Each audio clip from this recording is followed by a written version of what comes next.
आङो आंनि माजबाद समष्टि हिसाबै दादों बे नंगौ माने किसुमान व्यक्ति एकदम जायफ्रानाखि गिबि भट होयो बिथांमोनजों जोङो जथेस्थ गेप जानानै थायो आरो जिहेतु बिथांमोनाबो भट होयो जिहेतु बिथांमोनाबो राजनितिया बोरै सोलिदों मा जानो थांगासिनो दङ बिनि सायाव माने मा होनगोन बेखौ इनफरमेसन मोननाय बा सांग्रांथि जानाया खुब प्रयोजन ओंखायनो आङो जोंनि समष्टियाव फार्स्ट भटार्स लोगोसे 25 इयार्ससिम बिथांमोनखौ लानानै मोनसे निउ जेनेरेशन टीम BPF हिसाबै दाना होनाय जादों आरो दा बेनि गेजेरजों जिहेतु बर' फरायसाफोरल' नङा गुबुन गुबुन हारिनि फरायसाफोर दङ बैयावहाय माबायदि कास्टनि मानसिफोरखौ इनक्लुड खालामनानै दानाय जायो बेवहाय गासिबो BPF होनबाथ' बयबो थाखागोन बयबो हारिनि बेवहाय जोंनि लाइमोनफोर दङ आरो बिथांमोननि फरायनायनि बा बिथांमोननि जिउ राहा दानायनि बेलायाव माबायदि सानगोन सार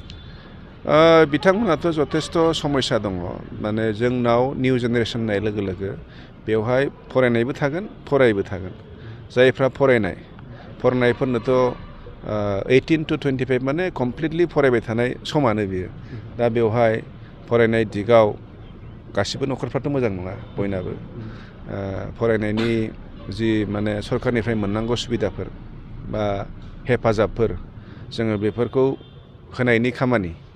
जों बेफोरखौ बिसिनि थ्रुयै मावनो नाजायो आरो बेनिफ्राय जोंथ' एबार BPF हिसाबै माने जोंनि लाइमोनफोरनो फरायनायानो होन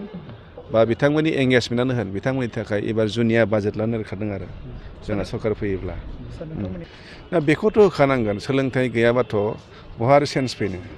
जोंनि आसोल सेन्सआनो जाहैबाय सोलोंथाइसो अब्लासो जोंनि गेजेराव सोलायनाया फैगोन दा जों जि खामानि मावदों बेखौनो कन्टिनिउ मावबाय थाबा जोंनाव सेन्स फैया जोंनि जायफोर इयुन बिथांमोननो जों सोलोंथाइ होनो हायोब्ला जोंनाव अट'मेटिक मोनसे परिबर्तन फैगोन आरो ओंखायनो दा जोङो फरायनायाव गोसो होनांगौ बे दिगाव आंनि साइडनिफ्राय जिखिनि हेफाजाब होनांगौ नाजागासिनो दङ आरो जथेस्थ' होबावनांगौ दङ बेफोर दिगखौ जोङो रायलायलायनानै मा रोखोमै हेफाजाब होबा जोंनि दुखिया न'खरनि गथ'फोरखौ फरायहोनो हायो जों बेखौ मावलांगोन आरो मोनसे मोजां पदक्षेप बियो बुंनो थाङोब्ला नाथायबा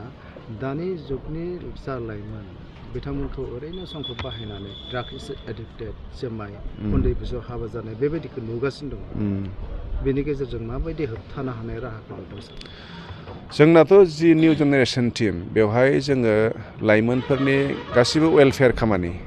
जों बेखौनो जों मावनो नाजादों अकल जों बेहाय पलिटिकेलि मावगोन बे नङा जोंना बेजों कचिं थागोन आरो बेनिफ्राय मा होनो एवारनेस थागोन आरो बेनिफ्राय मा होनगोन साख्रि बाख्रिनि फ्रि कचिं खेला दुला आरो बिनि अनगायैबो जायफ्रानाखि समाजनि बेरेखा जायफोरखौ मावनाङा बेफोर खामानिफोरखौ जों मावबाय थायो बिनि सायावबो जोङो बिदिनो वार्कशप माबा माबि फाथिनानै लाइमोनफोरखौ जाहाथे जों मोजां ट्रेकआव लांनो हायो बे दिगावबो जोङो खामानि मावगोन आरो जिहेतु दा सरकार दङ बे सरकारनाथ' जायफ्रा सरकार दं बिथांमोनाथ' सानफ्रामबो माने बिदिनो समाजनि मोजां खोथानि खोथा बुंबाय थायो मोजां खामानिनि खोथा बुंबाय थायो बे हिसाबै दानि समावबो जुदि बिदि जादोंब्ला बिथांमोना दायथ' दङ बेफोरखौ होबथानांगौ एबारथ' मानसिफ्रा बहुद आसा खालामदोंमोन जे मोनसे मोजां परिबेस फैगोन जोंनि समाव मोजां मोनसे आबहावा फैगोन दा बे हिसाबै दाबो जुदि बेफोर खामानिया सोलिबाय थादोंब्ला बेथ' बहुद दुखु गोनां ओंखायनो आं बिथांमोनखौ खावलायगोन बिथांमोनाव जुदि दा जिहेतु पावार दं सरकार सालायदों बेफोरबायदि जायफ्रानाखि गाज्रि खामानि मावनायखौ माने थुलुंगा होबाय थादों रिजर्टआनो होन हटेलफोर होन बेफोरनि सायाव बेबस्था लानांगौ आरो बेवहायथ' बयहाबो दायथ' दङ जों समाजाव थानाय बयबो बेहाय दायथ' दङ जों दिनै फरायसा आफादफोर दङ जोंहा आइजो आफादफोर दङ दा जोंबो राजखान्थियाव दंब्लाबो बेखौ जों जौथ' भाबै मावनांगोन नङाबाथ' जोंनि थाखाय बिराद गिदिर समस्या बेयो जों बेखौ मावलायनांगोन दा बेवहाय बे दिगाव जों सोरखौबा माने हाद्रि सारलायबाय थाबाबो जानाय नङा ओंखायनो बे दिगाव जोङो समाज हिसाबैनो जयै खामानि मावनांगोन आरो नङाबा भबिस्वतआ खिन्थु खोब गाज्रि जानो थांगासिनो दङ